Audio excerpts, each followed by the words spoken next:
Dans la nuit du 23 au 24 juillet, à Las Vegas aura lieu le premier Classico de la saison. Le Real Madrid et le FC Barcelone s'affrontent au pays de l'oncle Sam. Bien que ce soit un match amical, malheur aux vaincus. On en parle tout de suite.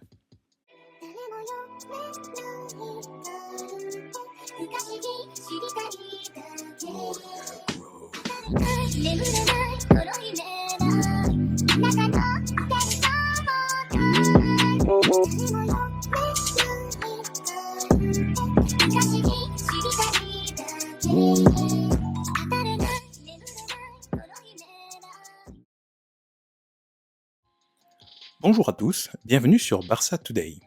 Aujourd'hui, nous allons parler du premier Classico de la saison, donc le match le plus attendu de l'année pour la plupart des amoureux du football, l'affrontement entre les deux grandes équipes d'Espagne, le Real Madrid et le FC Barcelone. Cette fois-ci, le Classico est un petit peu particulier puisqu'il s'agit d'un match de pré-saison, donc c'est un match qui ne compte pas dans une compétition quelconque, et les deux équipes vont s'affronter hors d'Espagne, puisqu'elles sont actuellement à Las Vegas aux États-Unis.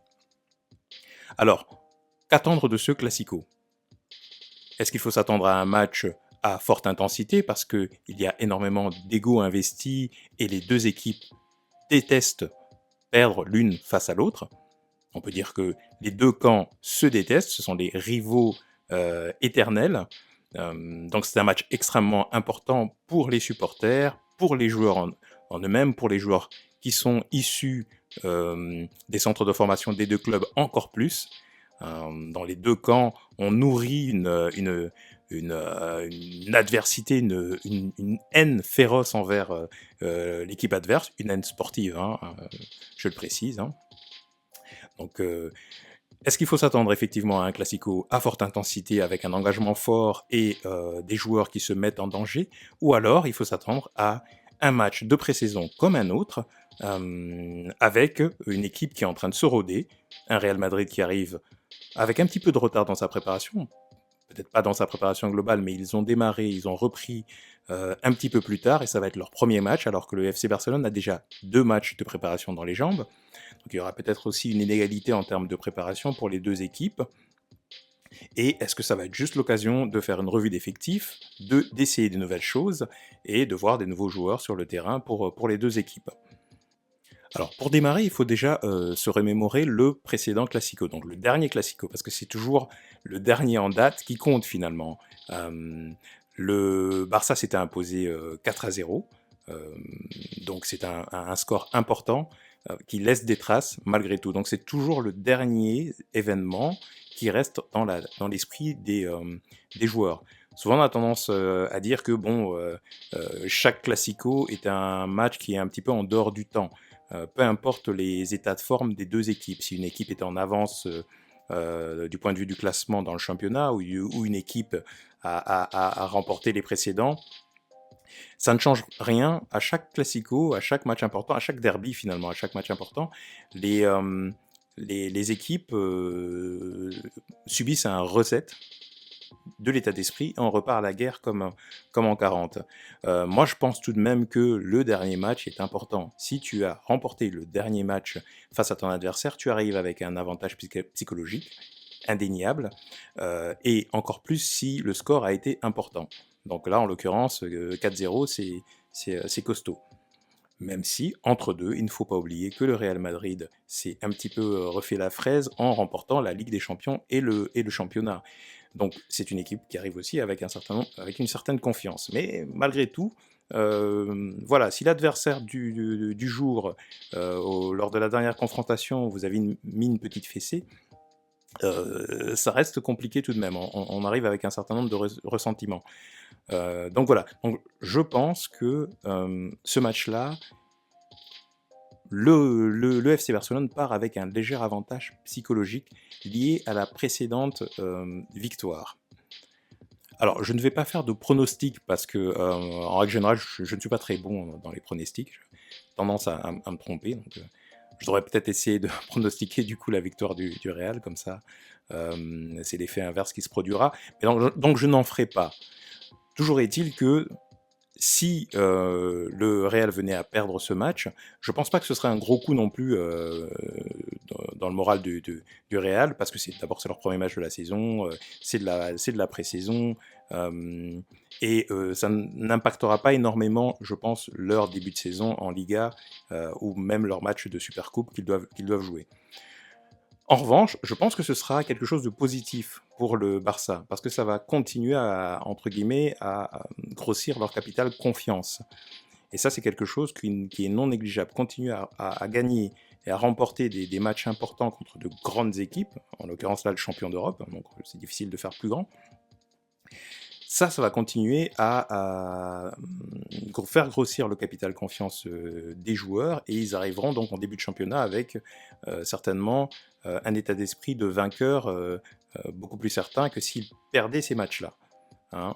Donc c'est toujours quelque chose de plus. Donc pour résumer, ça ne sera pas négatif pour le Real, je pense pas. Voilà, ils ont l'habitude, hein, etc. Par contre, ça risque d'être positif pour le Barça s'il remportait ce match. Donc c'est quand même un peu important pour le Barça, qui est un peu plus en avance dans sa préparation.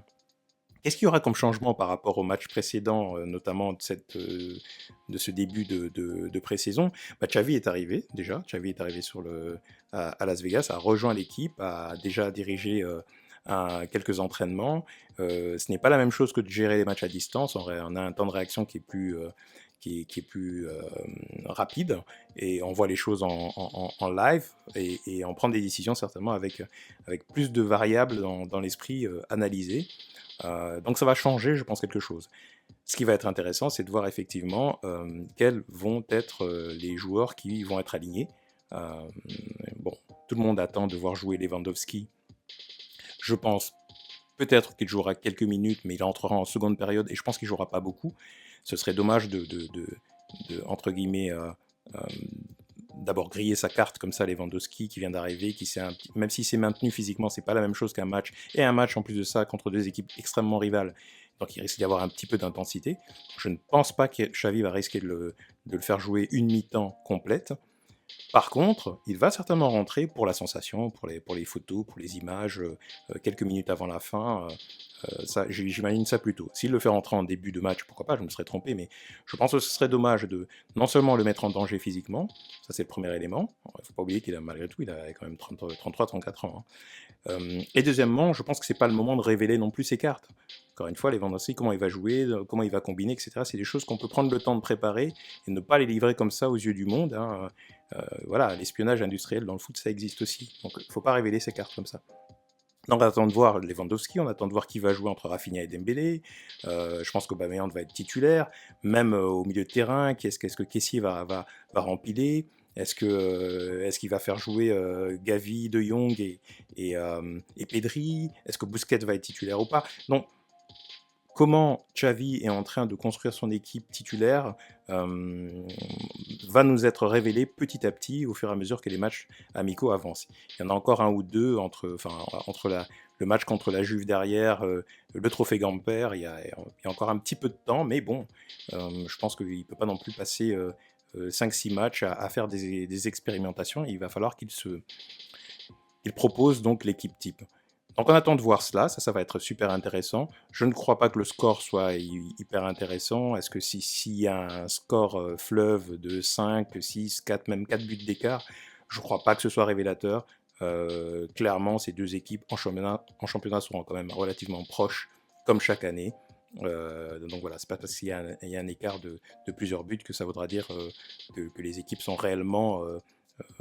en termes de compétitivité aussi éloignées l'une de l'autre. Ça, j'y crois pas trop.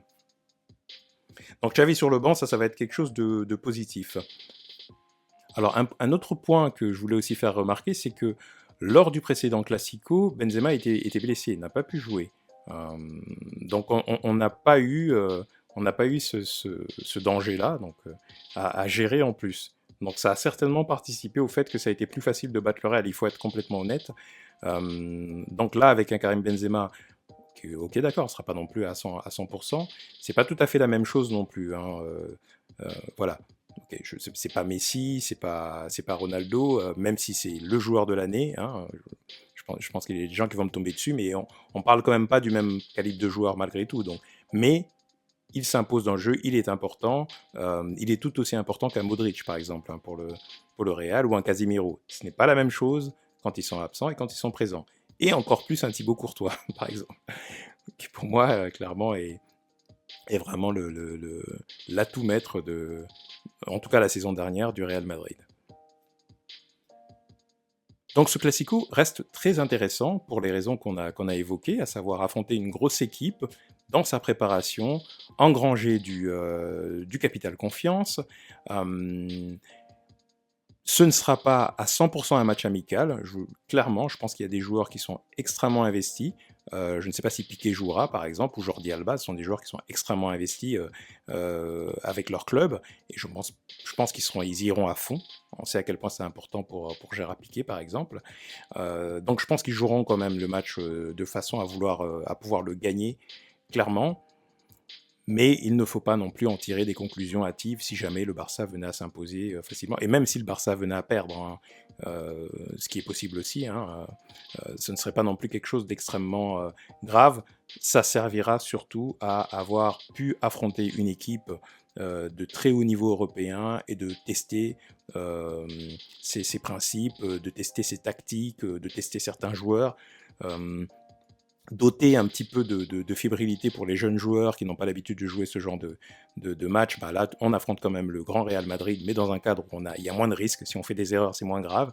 Donc ça peut être pas mal aussi pour se faire les dents. Donc voilà. Donc ça va être un beau match. Il se passe très tard dans la nuit, malheureusement. Donc encore une fois, essayez de trouver des endroits pour regarder le match, des liens sur Internet ou sur Barça TV+. Hein. Encore une fois, je vous renvoie toujours vers les chaînes un peu officielles, enfin les sites un peu officiels comme ça.